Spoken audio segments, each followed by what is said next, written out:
these people sitting here? That's Jim Cuddy's mom and dad. Jim, of course, being one of the singers with Blue Rodeo. And the reason they're here, and the reason why all these people are here, is because it's the eve of the release of the brand new Blue Rodeo record. This is a record called Casino, which is why a lot of people are going to be gambling tonight. And then there's probably a little tiny other gamble that's going on as to whether or not this is the record that's going to launch Blue Rodeo in the United States. It's produced by Pete Anderson.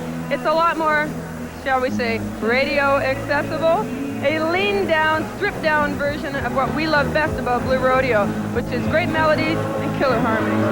Well, tell me why. Yeah, you tell me why.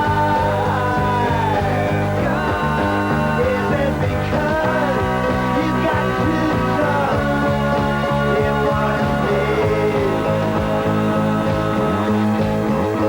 it because you got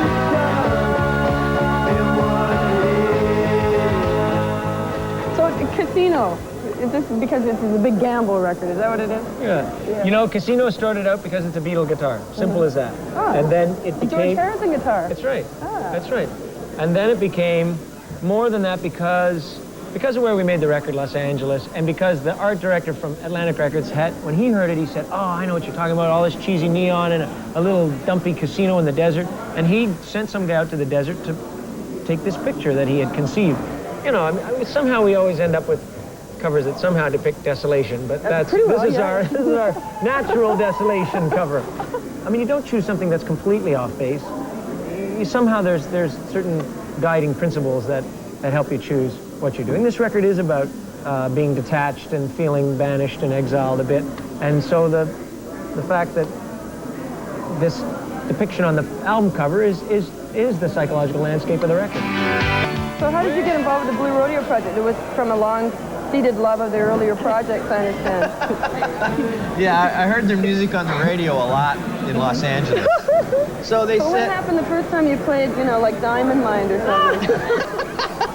Well, first I got that record, and you know, my manager says, well, we'll send you the last record, listen to that. And I was like, listen to that, and I really didn't like it. It was too moody for me.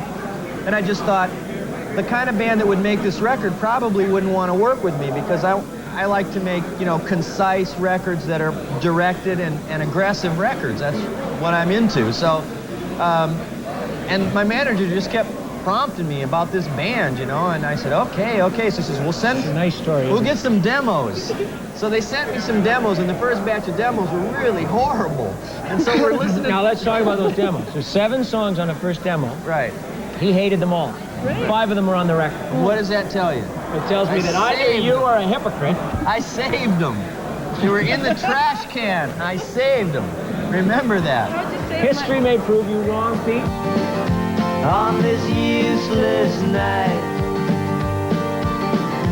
With you so far away, I stand in front of this Ferris wheel, and I wonder, what am I doing here?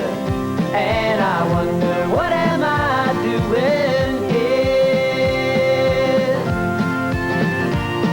Late 60s, early 70s, you know, FM radio was wide open and it was experimental. And today you don't, bands don't get 9 album deals, and we don't get a chance to see somebody grow up in front of our eyes on vinyl. It's like 2 records or get out of here. And to do that, you've got to get on the radio. To get on the radio, you've got to have an impact kind of record. It's just what you're up against.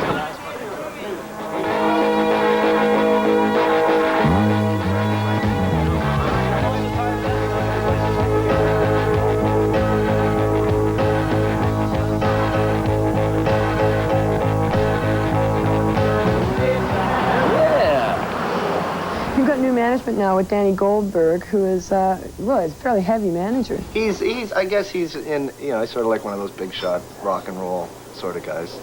And, Like Greg. yeah. That's why they got along. Yeah, Lee hit it right off.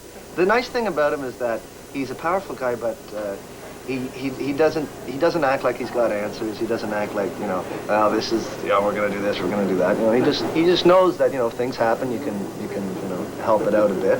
and you know, maybe you can blow a little wind on the fire if something's happening there. But he's not promising the sky, or you know, that this is going to happen and this is going to happen. So, you know, and I think that we understand that, you know, and we don't have to hear, you know, well, we're going to do this for you, and we're going to do this. You know, we just want to know that somebody's going to be, you know, helpful for us in the States. There's a credit on the record for Joe Fafard's cows. Why that one? Will the real Joe Fafaro please stand up? I just love them. Bobby's a fan of the cows. Yeah, I didn't really have, you know, I don't know, Bobby's alone. Yeah. He walks the streets of Toronto. Yeah, hard.